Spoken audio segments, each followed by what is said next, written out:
The book is about how we have a really hard time talking to strangers. We get them wrong, we misinterpret them, we misunderstand them. And so I was looking for a series of cases. The book is really about a series of cases that illustrate the difficulty that we have. And the Sandra Bland case was one of the most notorious of that string of encounters between African Americans and police officers. And it was this case that seemed to sum up everything I wanted to say. And it's always useful when you're writing a book to use examples that people are familiar with, but may not completely understand. So you have a little bit of a head start. They're like, oh, I remember that. And then you can walk them. Then it's a lot sort of easier to kind of walk them through the complexity of it, as opposed to starting with a case where they've never heard of it at all. So there were a number of reasons why that case seemed ideal, but mostly because it was so emotionally powerful. I want people to slow down.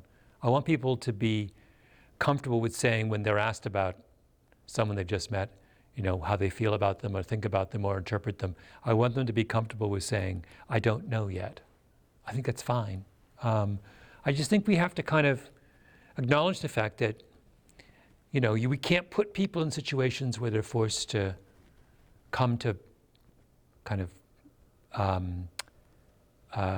hard and fast conclusions about other people. It's just too much, And I chose a example of a law enforcement case to start the book, and then I spend the last quarter of the book talking about law enforcement because I feel like that's an area where this problem is most pronounced. Wow. Well, I guess I work hard. A lot of it is just being, being curious. So, there's not a lot of, my position is that almost everyone has a story to tell. And if you're open-minded and you're curious in the way that you listen to other people, and then you'll, finding something interesting to learn from them or say about them is not hard. So that has having that attitude makes my life a lot easier as a reporter.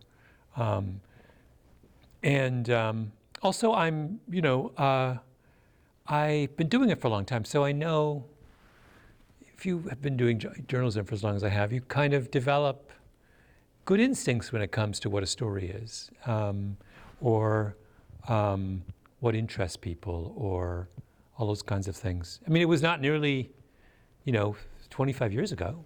I wasn't very good at this, but I've been plugging away and I've gotten better.